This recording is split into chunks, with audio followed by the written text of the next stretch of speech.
Hey guys, what's going on? James here, and in this video today, we're going to be talking about Chris Braswell and his potential to break out for the Tampa Bay Buccaneers in this upcoming 2025 season. Now, Jason Light and Todd Bowles spoke at the NFL Combine. I've been making a ton of videos talking about all the different quotes that they said, and both Light and Bowles each had a quote regarding Chris Braswell.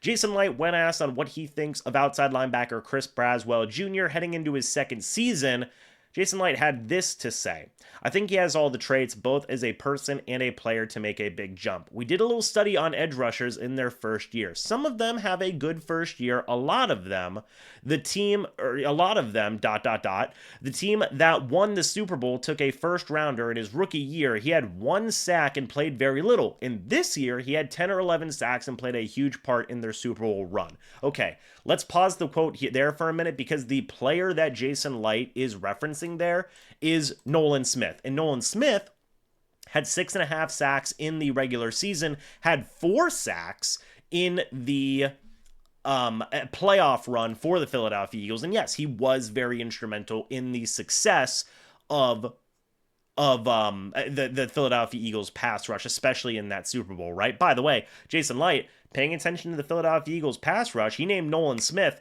like that. Was he doing some research on Josh Sweat as well? I don't know. Just kind of an interesting situation there. But yes, he is right.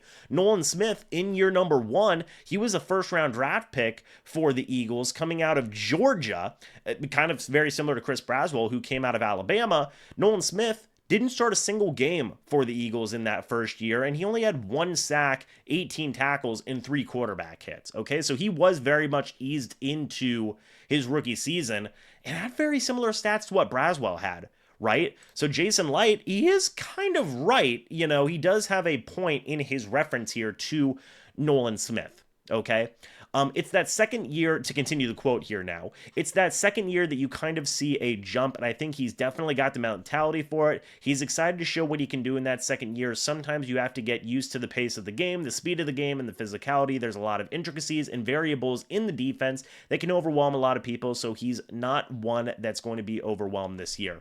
I agree. You do hear a lot of players say that first 1, 2, maybe even third year is all about catching up to the speed of the NFL. Now, Braswell does have a bit of an advantage over other guys because he went to Alabama. He played for one of the most NFL-ready organizations, if not the most NFL-ready college organization in the entire nation, right? It also does help that he does get a familiar face in the building now with Charlie Strong, who's the Buccaneers defensive line coach. He helped coach Chris Braswell back in 2023. He was a defensive analyst at Alabama. I think that can help Braswell as well. Todd Bowles, when asked on what he saw from outside linebacker Chris Braswell Jr. this season, Bowles said this: just seeing him at the end of the season playing faster, we knew he was physical, but it took him a while mentally to get everything down. Echoes what Jason Light said. Just knowing he's got a year under his belt and he can come in without thinking and play faster, that excites me. Well, there you go. A little bit of excitement there. We did talk about JTS and really the pretty blunt comments that Todd Bowles had regarding JTS. The opposite here for Braswell, right? It seems like Todd Bowles is saying, hey, Braswell's getting up to speed. Seems like he pretty much is up to speed, and I'm excited about that. And you know what? Why not, right? Now, I don't think, and I want to stress this does not mean the Buccaneers are not going to invest potentially heavily in edge rusher this offseason. I still do believe the Bucs are going to invest based on some of the other quotes that I talked about that we have seen. The Bucs are still going to get some guys to help out this edge rush. I think that you can still see them move on from definitely JTS and maybe even Anthony Nelson in there as well. But if you get a new number 1, maybe it's Josh Sweat, maybe it's Trey Hendrickson, maybe it's somebody in the NFL draft like a James Pierce Jr. or something along those lines. Can Braswell be your number 3? And help rotate with a guy like Yaya Diaby, and maybe it is a Josh Sweat, or maybe it is a Trey Hendrickson. Can Braswell be in that rotation? I'd say why not give him a shot, right? Especially to that point that Jason Light made of saying, hey, even a guy like Nolan Smith coming out of Georgia, in year 2, he just helped the Eagles to a great Super Bowl run, right?